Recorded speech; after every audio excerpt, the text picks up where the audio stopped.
তোমরা যারা ক্যালকাটা ইউনিভার্সিটির আন্ডারে থার্ড সেমিস্টারের ছাত্রছাত্রী আছো এবং তোমাদের দর্শন সাবজেক্টটা মাইনর সাবজেক্ট হিসাবে আছে, তোমাদের জন্য আজকের ক্লাসটা খুবই গুরুত্বপূর্ণ। আজকে ক্লাসে তোমাদের 100% কমনযোগ্য সাজেশান নিয়ে আলোচনা করব।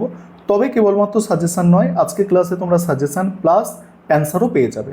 তাহলে ক্লাসটা প্রথম থেকে শেষ পর্যন্ত মনোযোগ সহকারে দেখো প্রথমেই তোমাদের 10 নম্বর এবং 15 নম্বরের প্রশ্ন দেখে নাও। 10 নম্বর এবং 15 নম্বরের প্রশ্ন এখানে মডিউল এ এবং বি অ্যাডজাস্ট করে দেওয়া আছে। এখানে প্রথম প্রশ্ন যেগুলো স্টার দেওয়া আছে এগুলো হচ্ছে তোমাদের জন্য সবথেকে গুরুত্বপূর্ণ প্রশ্ন। প্রথম প্রশ্ন, কার্যকারণ সম্পর্কে বুদ্ধিবাদীদের প্রসক্তির তত্ত্ব সবিচার আলোচনা করো। পরের প্রশ্ন, দ্রব্য সম্পর্কে বুদ্ধিবাদীদের মতবাদ আলোচনা করো। তারপরের প্রশ্ন আছে দেখো, দর্শন ও সাধারণ জ্ঞানের মধ্যে সম্বন্ধ ও পার্থক্য আলোচনা করো। নেক্সট প্রশ্ন দেখো, বাচনিক জ্ঞান কাকে বলে? বাচনিক জ্ঞানের আবশ্যিক ও পর্যাপ্ত শর্তগুলি উদাহরণসহ ব্যাখ্যা করো। এখানে এই চারটে প্রশ্ন হচ্ছে সবথেকে গুরুত্বপূর্ণ, আর যেগুলো স্টার সংখ্যা বেশি সেই প্রশ্ন সবথেকে গুরুত্বপূর্ণ। তারপর কার্যকারণ সম্পর্কে হিউমের সতত সংযোগ তত্ত্বটি ব্যাখ্যা ও বিচার করো। এবার মডিউল দেখো, মডিউল সি, এখানে এবি হয়ে গেল। এবার মডিউল সি থেকে তোমরা 10 নম্বর বা 15 নম্বরের জন্য যে প্রশ্নগুলো তৈরি করবে সেগুলো এবারে দেখে নাও। এখানে প্রথম প্রশ্ন আছে, জ্ঞানের উৎস হিসাবে অভিজ্ঞতাবাদ বা লকের মতবাদ আলোচনা করো। পরের প্রশ্ন, সহজাত ধারণা বলতে কী বোঝো? জন লক কিভাবে দেকার্তের সহজাত ধারণা খণ্ডন করেছেন? পরের প্রশ্ন, আমি চিন্তা করি তাই আমি আছি, দেকার্তের এই সূত্রটি ব্যাখ্যা করো। বলছে দেকার্তের এই সূত্রটি ব্যাখ্যা করো, আর এই সত্যটি কি তিনি অনুমানের সাহায্যে পেয়েছিলেন? তারপরের প্রশ্ন আছে, জ্ঞানের উৎপত্তি বিষয়ে ইমানুয়েল কান্টের বিচারবাদ আলোচনা করো। এবারে মডিউল তোমাদের ডি, যেটা এথিক্সের ওপরে আছে, এই মডিউল ডি থেকে যে প্রশ্নগুলো তৈরি করবে দেখো, প্রথম প্রশ্ন এখানে আছে, নীতিবিদ্যার সংজ্ঞা দাও, নীতিবিদ্যার স্বরূপ ও পরিধি আলোচনা করো। নীতিবিদ্যার সংজ্ঞা, নীতিবিদ্যার স্বরূপ ও পরিধি আলোচনা করো। পরের প্রশ্ন, উদ্দেশ্য ও অভিপ্রায়ের মধ্যে পার্থক্য, নৈতিক বিচারের বিষয়বস্তু হিসাবে এদের ভূমিকা আলোচনা করো। তারপরের প্রশ্ন, বাহ্যিক নীতিবিদ্যা বলতে কী বোঝো? ব্যবহারিক নীতিবিদ্যার আলোচ্য বিষয়গুলি কী কী? তারপর কর্তব্য ও গুণের সম্পর্ক আলোচনা করো।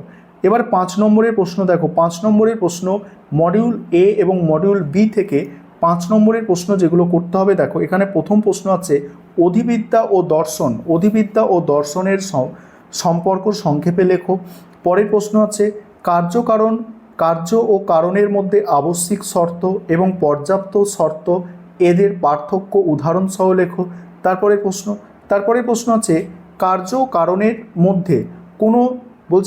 কারণের মধ্যে কোনো প্রসক্তি সম্বন্ধ বা আবশ্যিক সম্বন্ধ নেই, কার মত ব্যাখ্যা করো। পরের প্রশ্ন আছে, স্পিনোজার দ্রব্য সংক্ষেপে, দ্রব্য বা সর্বেশ্ববাদ সংক্ষেপে আলোচনা করো। তারপরে দেখো, লাইবনিজের মনাথ বা দেখো চিদুনি তত্ত্ব আলোচনা করো। তারপরের প্রশ্ন তোমাদের মডিউল সি থেকে পাবে। এবারে দেখো, আমি লিখিত বলছে মন অলিখিত সাদা কাগজ, লকের এই ধারণাটি ব্যাখ্যা করো। তারপরে জানা ক্রিয়াপদটির 3টি অর্থ উদাহরণসহ ব্যাখ্যা করো।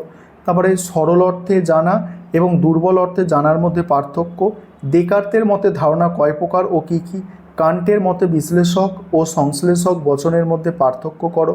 এবারে মডিউল ডি নীতিবিদ্যা যেটা আছে, নৈতিক ও অনৈতিক ক্রিয়ার মধ্যে পার্থক্য, তারপরে নীতিবিদ্যার স্বীকার্য সত্যগুলি কী কী, তারপরে ঔচিত্য এবং অনুচিত শব্দ দুটির অর্থ সংক্ষেপে লেখো।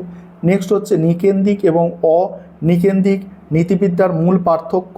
তারপরে আছে দেখো, সব ভালো যার শেষ ভালো, এই মতবাদটি কি নীতিবিদ্যায় গ্রহণযোগ্য? এটা ছিল সাজেশান। এবারে প্রশ্নের উত্তর তোমাদের বলেছি, আমি তোমাদের সঙ্গে শেয়ার করব প্রশ্নের উত্তর, যে আমাদের কীভাবে প্রশ্নের উত্তর অর্থাৎ স্টাডি মেটেরিয়াল কীভাবে আমাদের রেডি করা হয়। আমি অ্যান্সারগুলো আলোচনায় যাচ্ছি বা অ্যান্সারগুলো তোমাদের আমি দেখাচ্ছি, তার আগে একটা বিষয় তোমাদের বলার আছে, যে তোমাদের জন্য এইভাবে আমাদের স্টাডি মেটেরিয়াল অর্থাৎ পিডিএফ নোটস রেডি আছে। তোমরা যদি কেউ স্টাডি মেটেরিয়াল প্রয়োজন বলে মনে করো তাহলে পারচেস করতে পারো। অন্যথায় তোমাদের কাছে যদি এই যে প্রশ্নগুলো আমি বললাম এই প্রশ্নের উত্তর যদি থেকে থাকে তাহলে তোমাদের সেগুলো রেডি করা হয়ে থাকে তাহলে স্টাডি মেটেরিয়াল পারচেস করার প্রয়োজন পড়বে না। যাদের কাছে একান্তই তোমাদের কাছে প্রশ্ন উত্তর নেই তোমরা স্টাডি মেটেরিয়াল পারচেস করতে পারো। দেখো প্রথমে কার্যকারণ সম্পর্কে যুক্তিবাদীদের প্রসক্তির তত্ত্ব। দেখো এখানে প্রথমেই ইন্ট্রোডাকশান, আর একটু পড়লেই তোমরা বুঝতে পারবে যে কেমন মানে আমাদের নোটসের মান কী আছে, অর্থাৎ কোয়ালিটি কী আছে। দেখো দর্শনশাস্ত্রে কার্যকারণ সম্পর্ক নির্ণয় একটি অত্যন্ত গুরুত্বপূর্ণ জটিল সমস্যা। আর এই সম্পর্ক কি কেবল পরপর ঘটে যাওয়া দুটি ঘটনা, নাকি এদের মধ্যে কোনো গভীর ও অনিবার্য বন্ধন রয়েছে? এই প্রশ্নের উত্তরে দার্শনিকরা প্রধানত দুটি ভাগে বিভক্ত। ডেভিড হিউম অভিজ্ঞতাবাদীরা, যেখানে কার্যকারণের সতত সংযোগ এইভাবে তোমাদের আলোচনা করা আছে। দেখো এবারে তোমাদের প্রসক্তির তত্ত্বের ওই যে মূল বক্তব্য, সেখানে প্রথম মানে 1-2 করে পয়েন্ট করে একদম আলোচনা করা আছে। তারপর বিভিন্ন বুদ্ধিবাদী দার্শনিকদের মত, ডেকার্তের মত আছে, স্পিনোজার মত আছে, ঠিক আছে, লাইবনিজের মত আছে এখানে। তারপর সমালোচনা, এগুলো সমালোচনা দেওয়া আছে, ঠিক আছে। উপসংহার দিয়ে প্রশ্নের উত্তর শেষ করা হয়েছে। তারপর তোমাদের দ্বিতীয় যে প্রশ্ন, দ্রব্য সম্পর্কে বুদ্ধিবাদীদের মতবাদ আলোচনা করো। প্রথমেই একটা ইন্ট্রোডাকশান আছে, তারপর বুদ্ধিবাদীদের মধ্যে প্রথমে আছে ডেকার্তের দ্বৈতবাদ, ডেকার্তের মতবাদটা আছে, ঠিক আছে। ডেকার্তের মতবাদ দেখো এইভাবে আলোচনা করা হয়েছে, পরম দ্রব্য, তারপরে সাপেক্ষ দ্রব্য। তারপরে স্পিনোজার অদ্বৈতবাদ আছে, দেখো স্পিনোজার তত্ত্বটা এইভাবে। তারপরে লাইবনিজের বহুত্ববাদ, ঠিক আছে, এইভাবে আলোচনা করা হয়েছে। লাইবনিজের বহুত্ববাদ দেখে নাও। এবার উপসংহার দিয়ে প্রশ্নের উত্তর শেষ করা হয়েছে। 3 নম্বর প্রশ্ন যেটা, দর্শন ও সাধারণ মানে জ্ঞানের মধ্যে সম্বন্ধ বা পার্থক্য। ভূমিকা আছে, প্রথম ভূমিকা, এইভাবে ভূমিকা লেখা আছে। তারপর দর্শন সাধারণ জ্ঞানের মধ্যে সম্বন্ধ, সেখানে উৎস ও ভিত্তি। তারপর সাধারণ জ্ঞানের সমর্থন, এইভাবে পয়েন্ট করা আছে। তারপর পার্থক্যর পয়েন্ট দেখো, বিচারমূলক বনাম অচিরাচরিত। তারপরে দেখো এইভাবে আমাদের নোটস রেডি করা আছে। তোমরা চাইলে আমাদের থেকে স্টাডি মেটেরিয়াল পারচেস করতে পারো যাদের প্রয়োজন হবে। 4 নম্বর প্রশ্নের উত্তর দেখো, বাচনিক জ্ঞান যেটা আছে, ভূমিকা আছে এখানে। তারপরে আছে দেখো, তারপরে বাচনিক জ্ঞানের দেখো সংজ্ঞা দেওয়া আছে। তারপরে বাচনিক জ্ঞানের শর্তসমূহ, ঠিক আছে, বাচনিক জ্ঞানের শর্তসমূহ আছে। এবারে উদাহরণ আছে। এইভাবে প্রশ্নের উত্তর রেডি করা আছে।